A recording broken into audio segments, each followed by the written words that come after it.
तर चालू करा. कथेचं शीर्षक आहे जिद्द.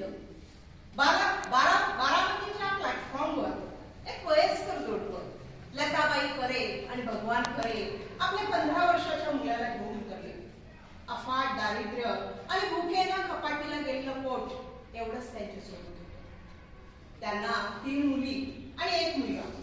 तिन्ही मुलींची लग्न कार्य करून दिली आणि डोक्यावर फक्त कर्जाचा डोंगर शिल्लक राहिला. बारामतीला यायचं म्हणून त्यांच्या बुलढाण्यातल्या गावामध्ये दुष्काळ, हाताला काम नाही, पोटाला भाकर नाही आणि म्हणून त्या बुलढाण्यातल्या दुष्काळी गावातून ते बारामतीला जगायला आले. बारामतीत रोजच्या जगण्याचा संघर्ष सुरू झाला. त्यांचा मुलगा सुनील 15 वर्षाचा म्हणजे बालकामगार आणि ही दोघं नवरा बायको साठीच्या पुढची. थकलेले भागलेले हे म्हातारे जीव यांच्याकडून काय काम होणार म्हणून त्यांना कोणी कामच देईना. शेवटी कसं बस हातापाया पडून दोघा बापलेकांना एका फॅक्टरीत कमी पगारावर वॉचमनचं काम मिळालं. जगण्यासाठी मरण यातना भोगणारच. लताबाई या काटक प्रकृतीच्या, चपळ आणि हुशार.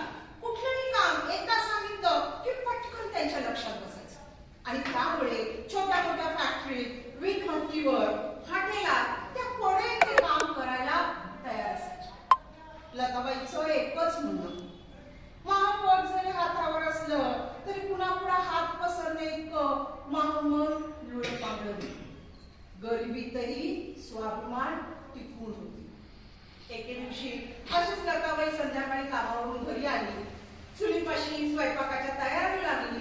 थोड्या वेळात पाहिलं तर भगवानरावांना कंपनीतली 2-4 माणसं आधार देऊन घेऊन येताना दिसली. लताबाई घाबरी त्यांच्या जवळ गेली. काय झालं यासनी आणि यासनी का पकडून आणले तुम्ही?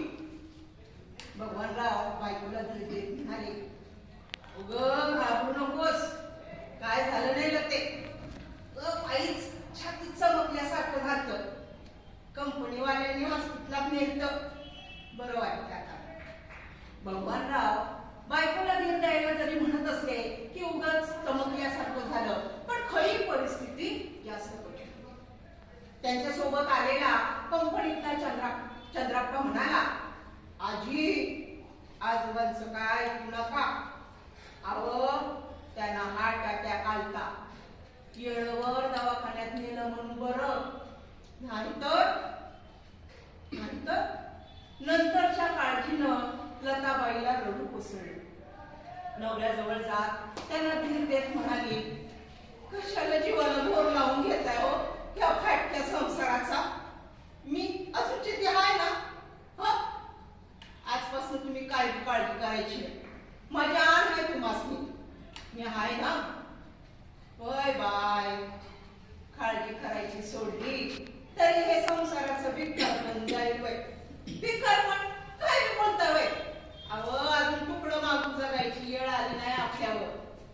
आणि तुम्हाला काय झालं का आमचं काय होणार याचा विचार केला का कधी? तो विचार केला म्हणून तर तो अटॅक माझ्या काळातच काही बिटू शकला नाही. नवऱ्याच्या काळजीनं लताबाई चलबिचल झाली.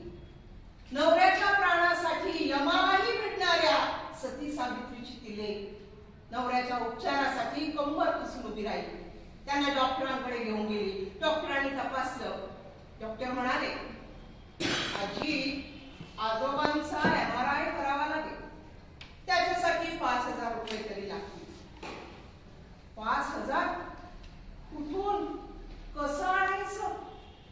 नवऱ्याच्या उपचारासाठी किती जणांपुढे हात जोडले, किती जणांपुढे हात पसरले, पण गरिबाच्या मदतीला कोणीच उभं राहिलं नाही.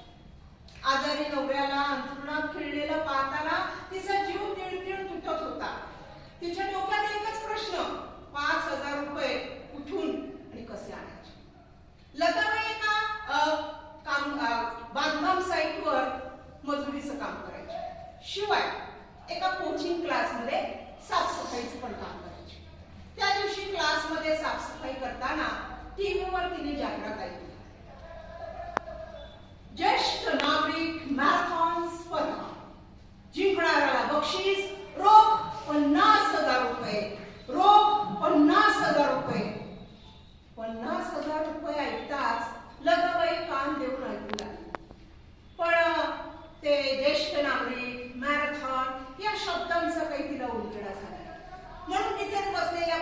मॅडमना तिने विचारलं, मॅडम ते 50,000चं कसं काय?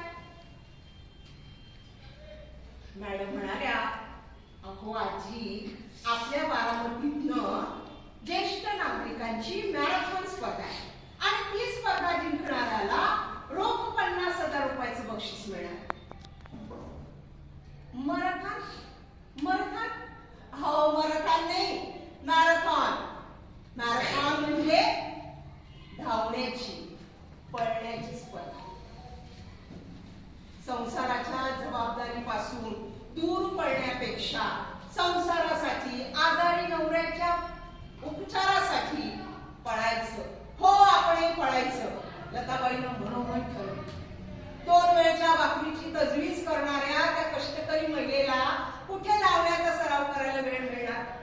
आणि त्या कष्टकरी अशक्त गरीब महिलेला कोण धावण्याचं प्रशिक्षण देणार? इतरांसाठी धावणं हा जरी शौक असला, छंद असला, तरी तिच्यासाठी ती मजबुरी आणि गरज होती. लताबाई अशी पण 2-3 किलोमीटर चालत जायची, 2-3 किलोमीटर कामावरून चालत परत यायची. आता तेच अंतर ती चालत जाण्यापेक्षा धावत जायला लागली. तोच काय तिचा धावण्याचा सराव. ज्येष्ठ नागरिक मॅरेथॉन स्पर्धेचा दिवस उजाडला. 3 किलोमीटर अंतर धावून जायचं होतं. बारामतीमधून 9 ते 10,000 लोकांनी स्पर्धेत भाग घेतला होता. बहुतांश स्पर्धक विशिष्ट स्पोर्ट्स कॉस्ट्यूम आणि ब्रँडेड शूज मध्ये तयार. आणि इकडे आपली लताबाई प्लास्टिकची चप्पल घालून, नऊवारीचा काष्टा खोचून सज्ज. रेडी स्टेडी गो. स्पर्धा सुरू झाली. वाऱ्याच्या वेगानं धावणारी म्हातारी आणि सभोवताली बारामतीकरांची तोबागड. लताबाई चिवट आणि चपळ होती, पण धावता धावता चप्पल तुटली, धाडकन कोसळली, गुडघे फुटले, डोकरं फुटली. एक तर पहिली स्पर्धा आणि अशा स्पर्धेचा अनुभव 0. या स्पर्धेत भाग घेऊन आपला जीव जाणार नाही ना? सोडून द्यावा का हा प्रयत्न? पण नाही, तिला तर 50,000 खुणावत होते. जीवाच्या आकांतानं उठली आणि पुन्हा दुप्पट जोमानं, वेगानं धावू लागली. जणू काही तिच्या पायाला साखर फुटली होती. जीवाच्या आकांतानं पायाचे गिअर बदलत ती धावत होती. आणि तिचं धावतानाचं कौशल्य बारामतीकरांच्या लक्षात येत होतं. शेवटचा टप्पा जवळ आला होता. प्रेक्षकांची उत्कंठा शिगेला पोचली होती. आणि शेवटी शेवटच्या टप्प्याजवळ ती शेवटच्या टप्प्याची लाल फीत छातीशी घेऊन लताबाई कितीतरी अंतर पुढे धावत गेली. बरोबरचे स्पर्धक हाश खुश करत टाळ्या वाजवू लागले. अनाउन्समेंट झाली. ज्येष्ठ मॅरेथॉन स्पर्धा प्रथम क्रमांक विजेत्या लताबाई भगवान करे. टाळ्यांचा प्रचंड कडकडाट, कौतुकाचा महापूर. लताबाईला एकच आनंद, 50,000 रुपये आता मला मिळणार. लताबाईंना 50,000 रोख, प्रमाणपत्र आणि शील्ड देऊन त्यांचा गौरव करण्यात आला. दुसऱ्या दिवशी वर्तमानपत्रात, सोशल मीडियावर त्यांची संघर्ष गाथा प्रसारित झाली. देशाच्या कानाकोपऱ्यातून मदतीचा ओघ सुरू झाला. मुलांनो, अफाट इच्छाशक्तीच्या बळावर एक छोटीशी मुंगी सुद्धा समुद्र पार करू शकते. आपल्या नवऱ्याच्या जीवासाठी, त्याच्या प्राणांच्या रक्षणासाठी धावणारी, झटणारी, पळणारी मॅरेथॉनपटू लताबाई भगवान करे हिला माझा साक्षात नमस्कार. धन्यवाद.